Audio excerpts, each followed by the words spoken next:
Macbeth de William Shakespeare, versión narrativa de los hermanos Mary Lamb y Charles Lamb.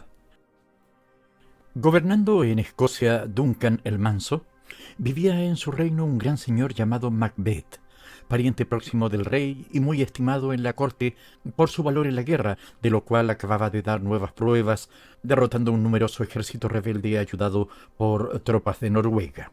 Volvía Macbeth con su compañero, el general Banquo, de la gran batalla y victoria, y pasando los dos por un áspero páramo, fueron detenidos por la aparición de tres extrañas figuras parecidas a mujeres, pero con barbas, y tan flacas y raramente vestidas que no parecían seres de la tierra. Macbeth se dirigió a ellas y éstas, como ofendidas, se pusieron un dedo en sus delgados labios para imponer silencio. La primera de esas figuras saludó a Macbeth con el título de señor de Glamis. Sorprendido quedó el general de verse conocido de tales seres y más todavía cuando la segunda le saludó con el título de señor de Codor, título que ni tenía ni esperaba, y todavía aumentó su sorpresa cuando la tercera exclamó: «Salve, futuro rey». Bien podía quedar Macbeth sorprendido y asombrado por estos proféticos saludos, pues sabía que viviendo los hijos del rey no podía tener esperanza del trono. Se volvieron aquellas figuras a Banquo y le dijeron en términos enigmáticos que era menor que Macbeth y mayor, no tan feliz y mucho más feliz. Y le profetizaron que él no reinaría, pero que sus hijos llegarían a ser reyes de Escocia. Y entonces se convirtieron en aire y se desvanecieron, y así supieron los generales que eran brujas. Mientras ponderaban lo extraño de esta aventura, llegaron mensajeros del rey para conferir a Macbeth la dignidad de señor de Codor. Este acontecimiento, que tan maravillosamente correspondía a la predicción de las brujas, dejó atónito a Macbeth de tal modo que ni supo contestar a los mensajeros, y a la vez se levantaron en su alma esperanzas de que se cumpliría la tercera predicción y subiría al trono de Escocia. Dirigiéndose a Banquo, preguntó Macbeth: «¿No esperáis que vuestros hijos lleguen a ser reyes después que las brujas adivinaron lo que me acaba de pasar?» «Esa esperanza», respondió el general, «podría inflamaros a vos para aspirar al trono. Pero estas ministras de las tinieblas a menudo dicen verdades en las cosas pequeñas para hacernos traición y llevarnos a cosas de la mayor importancia». Pero las malignas sugestiones de las brujas se habían grabado profundamente en el alma de Macbeth, el cual no atendió al consejo del buen Banquo, y desde aquel instante dirigió todos sus pensamientos a conquistar el trono de Escocia. Macbeth tenía una esposa, a quien comunicó la extraña predicción de las brujas y el parcial cumplimiento. La mujer era malvada y ambiciosa, y con tal de que ella y su marido pudieran llegar a la grandeza, no reparaba en los medios. Expolió los propósitos de Macbeth, que no quería sangre, y no cesó de representarle el asesinato del rey como paso necesario para el cumplimiento de la lisonjera profecía. Sucedió por aquellos días que el rey, como solía hacer por exceso de bondad en tales ocasiones, fue a visitar a Macbeth en su palacio, acompañado de sus hijos Malcolm y Donald Bane, y de gran séquito de servidores y cortesanos, para mejor honrar a Macbeth por sus triunfos en la guerra. El castillo de Macbeth estaba magníficamente situado. Sus aires eran dulces y saludables, como podía verse por los nidos de golondrinas en varias partes del edificio, pues sabido es que donde van y anidan esos pájaros suelen reinar los más deliciosos aires. Entró el rey muy complacido por causa del lugar y no menos por las atenciones y respetos de la honorable señora Macbeth, que tenía el arte de cubrir de sonrisas los más traidores propósitos y parecía una flor inocente cuando era en verdad una serpiente venenosa bajo aquellas apariencias. Cansado por el largo viaje, el rey se retiró pronto a descansar. En su real cámara dormían también, según costumbre, 2 servidores. Había quedado el rey altamente complacido de la recepción y había hecho espléndidos regalos a sus oficiales, y especialmente había hecho entregar un rico diamante a la señora Macbeth, felicitándola con el nombre de amabilísima hospedadora. Llegó la medianoche, hora en que está como muerta la mitad del mundo, en que los malos sueños perturban a los hombres dormidos y en que velan y corren el lobo y el asesino.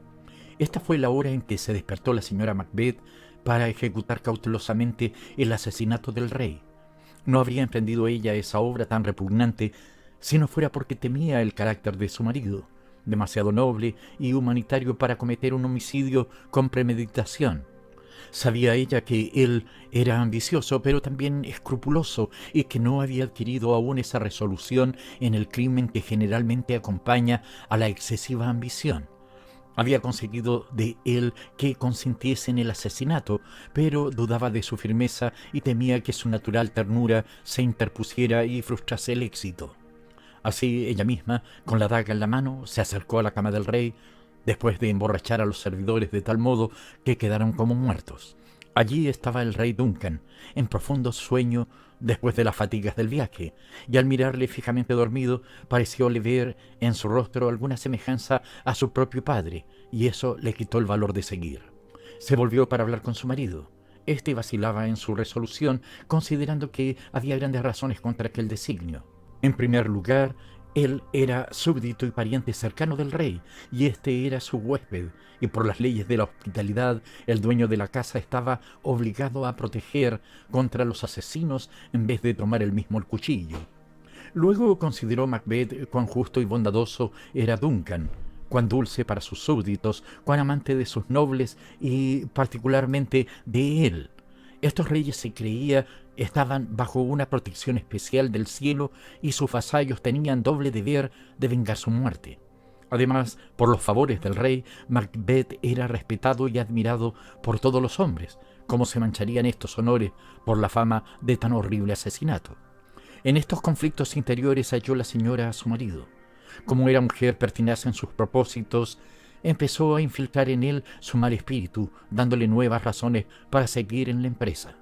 Analizaba cuán fácil era, cuán pronto estaría terminada y cómo la breve acción de una noche les daría muchos días y noches de soberanía y realeza. Luego ponderó lo despreciable de su cambio de propósito. Le acusó de inconstancia y cobardía y le dijo que ella, que había amamantado a su hijo y sabía amarle, era capaz de estrellarle contra la pared si lo hubiera jurado, como él había jurado asesinar al rey. Y aún añadió que la culpa caería sobre los servidores borrachos y dormidos. Así, con su lengua, azuzó la resolución de su marido de tal modo que éste recobró valor para aquel sangriento negocio. Tomó pues Macbeth la daga en la mano y entró a hurtadillas y a oscuras en el aposento del rey. Al moverse le pareció ver otra daga reluciendo en el aire oscuro, con la empuñadura hacia él y con sangre en la hoja y en la punta. Pero al tratar de tomarla, halló que no era sino aire, un fantasma de su propio y criminal cerebro. Vencido este miedo, siguió adelante y, de un certero golpe, mató a su rey. Al momento, uno de los servidores dormidos se puso a reír en sueño y el otro gritó: «¡Asesinos!», con lo cual se despertaron ambos y rezaron una breve oración. Uno de ellos dijo: «Dios nos bendiga». El otro respondió: «Amén», y volvieron al instante a dormirse. Macbeth quiso también decir amén para implorar la bendición de Dios, pero la palabra se le anudó en su garganta y no pudo pronunciarla. Luego creyó oír una voz que clamaba: «No dormirás más». Macbeth asesinó al sueño, el dulce sueño que nutre la vida. No dormirás. Glamis mató al sueño. Codor no dormirá. Macbeth no dormirá más en su vida. Con tan horribles imaginaciones, volvió Macbeth con su mujer, que estaba escuchando y que ya empezaba a creer fracasado el plan. Entró él tan descompuesto y alocado que ella hubo de echarle en cara su falta de firmeza. Le envió a lavarse las manos teñidas de sangre y entretanto tomó ella misma la daga y se fue a manchar de sangre las mejillas de los servidores como prueba de que ellos eran los criminales. Llegó la mañana y con ella el descubrimiento del crimen. Aunque Macbeth y su señora dieron muestras del más profundo pesar, y aunque las pruebas contra los servidores manchados de sangre resultaron abrumadoras, cayeron sospechas sobre Macbeth, que podía aspirar a la corona. Los hijos de Duncan escaparon. Malcolm, el mayor, se refugió en la corte de Inglaterra y Donald Bain, el menor, pudo llegar a Irlanda. Desaparecidos así los hijos y sucesores inmediatos del rey, fue coronado Macbeth como un heredero y se cumplió literalmente la predicción de las brujas. Aunque en tan alto puesto, el nuevo rey y su reina recordaban la otra profecía de las brujas, a saber, que los hijos de Banquo y no sus hijos serían más tarde reyes de Escocia. Este pensamiento, unido al recuerdo de haberse manchado las manos con la sangre del crimen para que les sucedieran los hijos de otro, los perturbó y amargó de tal modo la vida que determinaron matar a Banquo y a su hijo para hacer imposibles los vaticinios de las brujas. Para esto celebraron una espléndida cena a la cual invitaron a todos los grandes señores, y especialmente y con las mayores señales de respeto a Banquo y a su hijo Fleancio. Macbeth mandó unos asesinos con instrucciones, y estos asesinos mataron a Banquo en su nocturno camino hacia el banquete, aunque en la lucha y con la oscuridad se les escapó Fleancio. De este Fleancio descendió una línea de monarcas de Escocia que terminó en Jaime VI, el primero de Inglaterra, en el cual se unieron las coronas de ambos reinos. Se celebró la real cena. La reina se portó con regia amabilidad y dulzura hasta el extremo de atraerse la gratitud y amor de todos los presentes. Macbeth conversaba con sus nobles y señores y se alegraba y se felicitaba de tener en su palacio la flor y nata de todo su reino, excepto a su buen amigo Banquo, que se hacía esperar, aunque confiaba en que habría de reprenderle por un descuido más que lamentar una desgracia. Al decir estas palabras entró en el gran salón el fantasma de Banquo, el asesinado, y fue a sentarse en la silla que debía ocupar Macbeth en persona. Aunque Macbeth era un valiente, acostumbrado a mirar sin miedo la muerte, palideció ante aquel horrible fantasma y se quedó inmóvil, atemorizado, con los ojos fijos en aquella aparición. La reina y los nobles, que nada veían fuera de aquel mirar fijamente la silla desocupada, tomaron aquello por un ataque de locura, y la reina reprendió a su marido y le susurró al oído que todo aquello no era sino la misma fantasía que le hizo ver la daga en el aire cuando iba a matar a Duncan. Macbeth, sin prestar oídos a su mujer, seguía viendo el fantasma, al cual dirigió palabras incoherentes, pero tan significativas que la reina temió que revelase el secreto, por lo cual precipitadamente despidió a los huéspedes, excusando la enfermedad de Macbeth como una perturbación que a menudo sufría. Y en efecto, Macbeth tenía frecuentemente aquellas terribles visiones. Él y la reina sufrían pesadillas con horrendas visiones, y la sangre de Banquo no los atormentaba más que la fuga de Fleancio, a quien miraban ya como el primero de una estirpe de reyes que conquistaría el trono de sus hijos. Con estos miserables pensamientos no hallaban paz, por lo que Macbeth resolvió buscar a las brujas para saber lo que había de pasarle. Las buscó en una cueva del mismo páramo donde le saludaron al llegar, y las halló preparando aquellos tremendos hechizos con que conjuraban a los espíritus infernales para que revelasen lo futuro. Sus horribles ingredientes eran sapos, murciélagos y serpientes, el ojo de una lagartija, la lengua de un perro, la pata de un lagarto, el ala de una lechuza, la escama de un dragón, el diente de un lobo, el buche de un tiburón, la momia de una bruja, la raíz de cicuta tomada a oscuras, la hiel de una cabra y el hígado de un judío, con astillas de tejo arraigado en sepulcros y el dedo de un niño muerto. Todas estas cosas se ponían a hervir en una gran caldera, la cual, cuando se calentaba demasiado, había de refrescarse con sangre de un babuino. Y aún echaban dentro la sangre de una marrana que se hubiera comido a sus pequeños, y avivaban las llamas con la grasa caída del patíbulo de un ahorcado. Con todos esos hechizos obligaban a los espíritus infernales a responder a sus preguntas. Las brujas preguntaron a Macbeth si quería que resolvieran sus dudas ellas mismas o los espíritus infernales. Macbeth, sin espantarse por las horribles ceremonias, contestó audazmente: «¿Dónde están? Dejádmelo ver». Y ellas evocaron los espíritus, 3 en número. Se levantó el primero en forma de cabeza armada y llamó a Macbeth por su nombre y le dijo que se guardara del señor de Fife, por lo que Macbeth le dio las gracias, pues ya tenía recelos de Macduffo, el señor de Fife. Se levantó el segundo espíritu en forma de niño ensangrentado y llamó a Macbeth por su nombre y le dijo que no tuviera miedo, sino que se riese para despreciar el poder del hombre, porque ningún nacido de mujer podría dañarle, y le aconsejó que fuese fiero, audaz y resuelto. «Entonces vive, Macduffo», exclamó el rey. «¿Para qué temerte? No obstante, redoblaré la seguridad. Vivirás para decir al pálido miedo que miente y para dormir a pesar del trueno». Desvanecido aquel espíritu, apareció el tercero, en forma de un niño coronado y con un árbol en la mano.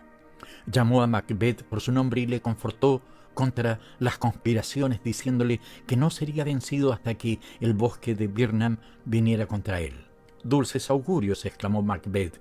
«¿Quién puede arrancar el bosque con sus raíces clavadas en la tierra? Veo que viviré como los otros hombres, sin muerte violenta. Pero late mi corazón por saber una cosa. Dime, si tanto pueden tus artes, ¿reinarán aquí los descendientes de Banquo?» Al decir estas palabras se hundió la caldera en el suelo y se oyó ruido de música, y ante los ojos de Macbeth pasaron 8 sombras de reyes, y tras ellos la sombra de Banquo, llevando una copa que indicaba más reyes. Y Banquo, aún ensangrentado, sonrió a Macbeth, señalando las figuras, con lo cual entendió Macbeth que los descendientes de Banquo reinarían en Escocia. Y las brujas, entre danzas y músicas, y saludando a Macbeth, se fueron desvaneciendo. Desde aquel momento los pensamientos de Macbeth fueron todos espantosos y sanguinarios. Al salir de la cueva de las brujas, lo primero que supo Macbeth fue que Macduffo, el señor de Fife, había huido a Inglaterra para unirse al ejército que allí formaba Malcolm, el hijo mayor del último rey, con intento de destronar a Macbeth y entronizar al legítimo heredero. Montando en cólera, Macbeth se fue al castillo de Macduffo y pasó por las armas a la mujer e hijos del huido, y aún extendió la matanza hasta sus últimos parientes. Estos y otros excesos le atrajeron el odio de todos los nobles. Los que pudieron escaparon para engrosar el ejército que ya estaba avanzando en Inglaterra, y los otros deseaban en secreto la victoria del ejército que venía, aunque por miedo no tomasen parte en la guerra. Todos odiaban al tirano. Nadie le quería ni le respetaba ni accedía a unírsele para la guerra. Así empezó a envidiar a Duncan, que dormía profundamente en su tumba, contra quien ya nada podían las traiciones, el puñal, el veneno, las malicias domésticas o los ejércitos extranjeros. Entre tanto, la reina, la sola cómplice de sus maldades, en cuya compañía encontraba algún breve reposo, incapaz de sufrir sus propios remordimientos y los odios públicos, murió por sus propias manos, por lo cual Macbeth quedó solo, sin un alma a quien amar y en quien confiar, sin un amigo en quien desahogar sus perversos propósitos. Despreció la vida y deseó la muerte, pero al saber que se acercaba Malcolm acompañado de su ejército, se despertó en él su antiguo valor y resolvió morir con la armadura puesta. Además, las enigmáticas promesas de las brujas le habían llenado de falsa confianza, y él recordó los dichos de los espíritus, que ningún nacido de mujer podría dañarle y que no sería vencido hasta que el bosque de Birnam viniera contra él, lo cual creía imposible. Se encerró en su castillo, tan fuerte que se consideraba inexpugnable y podía desafiar cualquier sitio, y allí quiso aguardar tercamente a Malcolm. Un día le llegó un mensajero pálido y lleno de terror, sin poder casi comunicarle lo que había visto, porque le había parecido, estando de guardia en la colina y mirando a Birnam, que el bosque se estaba moviendo. «Mientes, esclavo», gritó Macbeth. «Si dices una falsedad, te ahorcaré en aquel árbol. Si dices la verdad, puedes hacer lo mismo conmigo». Macbeth empezó a flaquear, dudando de los espíritus. No debía temer hasta que el bosque de Birnam viniera contra él, y el bosque se movía. No obstante, añadió, «si eso es verdad, armémonos y salgamos. No hay que huir ni estarse quietos. Ya estoy cansado del sol y deseo acabar la vida». Con estas desesperadas palabras salió del castillo contra los sitiadores que ya llegaban. ¿Cómo pudo creer el mensajero que el bosque se movía cuando los sitiadores marchaban por el bosque de Birnam? Malcolm, diestro caudillo, ordenó a los soldados que cortasen cada cual una rama de árbol y la llevaran delante de sí, a fin de ocultar el número de combatientes. A distancia, esa marcha de soldados con ramas por delante tenía la apariencia del bosque ambulante que espantó al mensajero. Así se realizaron las palabras del espíritu en forma distinta de cómo lo entendió Macbeth, y así desapareció un motivo de confianza. Hubo una severa escaramuza en que Macbeth, débilmente ayudado de los que se llamaban sus amigos y en realidad le odiaban como tirano, luchó con toda rabia y valor, despedazando a cuantos se le oponían, hasta que se enfrentó con Macduffo. Al verle, recordando el consejo del espíritu que le dijo se guardase de Macduffo, quería evitarle, pero Macduffo, que le había buscado en la pelea, le impidió huir. Lucharon los dos fieramente, reprochando Macduffo a Macbeth la muerte de su mujer y sus hijos. Macbeth cuya conciencia estaba cargada con la sangre de aquella familia, quiso declinar el combate, pero otra vez se opuso a Macduffo, llamándole tirano, asesino y cobarde. Recordó entonces Macbeth las palabras del espíritu que ningún nacido de mujer le dañaría y sonriendo dijo a Macduffo: «Pierdes el tiempo, no puedes herirme, estoy hechizado y no puede dañarme ningún ser nacido de mujer». «Falso hechizo», dijo Macduffo, «di a ese espíritu de mentira que Macduffo no nació de mujer, al menos como nacen otros». «Maldita la lengua que tal dice», dijo temblando Macbeth, perdiendo su última esperanza, y nadie en el futuro crea los equívocos de brujas y espíritus que nos engañan con palabras de doble sentido. «No lucharé contigo». «Pues vive», replicó despectivamente Macduffo. «Te mostraremos al público cómo se muestran los monstruos, con un cartel que diga: «He aquí al tirano». «Jamás», gritó Macbeth encolerizado. «No viviré para besar los pies a Malcolm y ser maldecido por la plebe. Aunque venga el bosque y quien no ha nacido de mujer, lucharé hasta la muerte». Con estas frenéticas palabras se lanzó contra Macduffo. Hubo una lucha feroz, y tras ella Macduffo cortó la cabeza a Macbeth y la presentó como regalo a Malcolm, que subió al trono de Escocia entre las aclamaciones de la nobleza y del pueblo.